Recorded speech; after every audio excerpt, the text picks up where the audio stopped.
Hello, this is Brian Smith with the Daily Influence, where our mission is to deliver daily doses of positive influence that can uplift you and help you in some of the challenges that we faced in our current lives today. Not every episode is going to speak to you in that moment of influence where you need, but we hope that the accumulation of our episodes will oftentimes touch on areas where our positive influence can help you have more positive influence, more clarity in your lives, and that you can embrace the power of your own influence and whatever that means for you. And we're here morning, noon, or night because we're a podcast, and it's a short 5 to 10 minute dose of daily influence that you can rely on. Today we're reflecting on just slowing down in general. The last few episodes have been on different aspects of slowing down. Environmental urgency, our subconscious mode, comfortable focus, and immediate gratification are the different areas of slowing down that we like to speak to and that we like to talk about in our area of influence to you. Rehashing environmental urgency is those places that we find ourselves where our environment, our work environment, our home environment creates the urgency that makes us go fast and gets in the way of us slowing down. Sometimes we can't control those environments because we're influenced by those. It might be at work. It might be people at work. It might be a boss or a peer or a workmate, a spouse or a child. It's like having our kids come up, and tugging, "Daddy, Daddy, Mommy, Mommy, I need this or I need that." They're having environmental urgency. And you might be watching TV and you don't have that same urgency. We've all felt what that is in our lives. How we combat that, the best way in our area of influence and what we think will help you is just to slow that moment down. Take the opportunity to understand what's happening in that moment. Why does that person or why do you think that something is so urgent in this environment? How can we slow down and get better context? We touch here then on the subconscious mode. We're in that.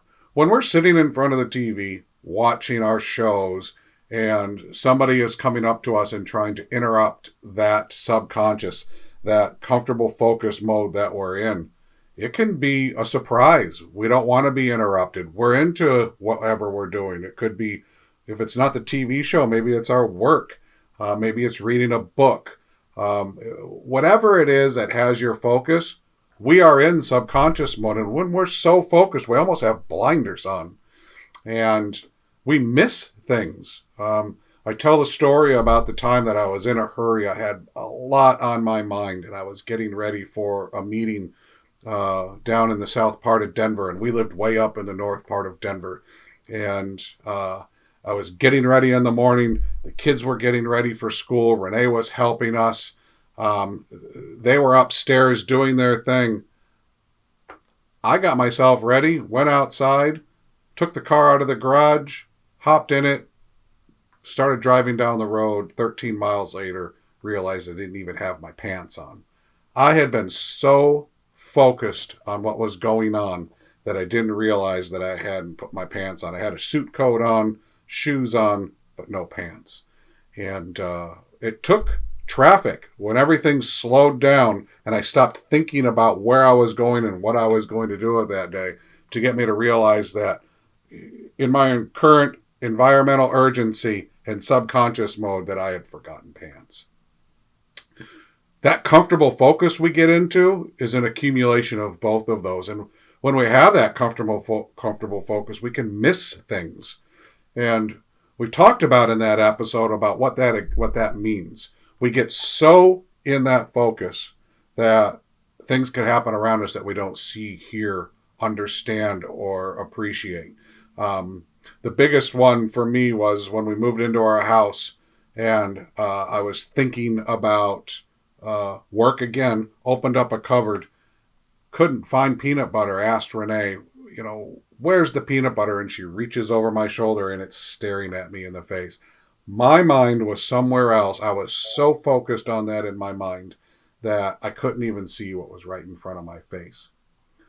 Similar to that story, I used to drive to work every day. It was only a couple of miles. And it was after 6 months I noticed a house on a corner with a blue roof that had always been there. It was obviously there for a long time. I never realized it was there. I missed it. Because every day when I got in my car and started my drive, that first 10 or so minutes of my drive, I was in subconscious mode, comfortably focused on what I was going to do when I got to the office.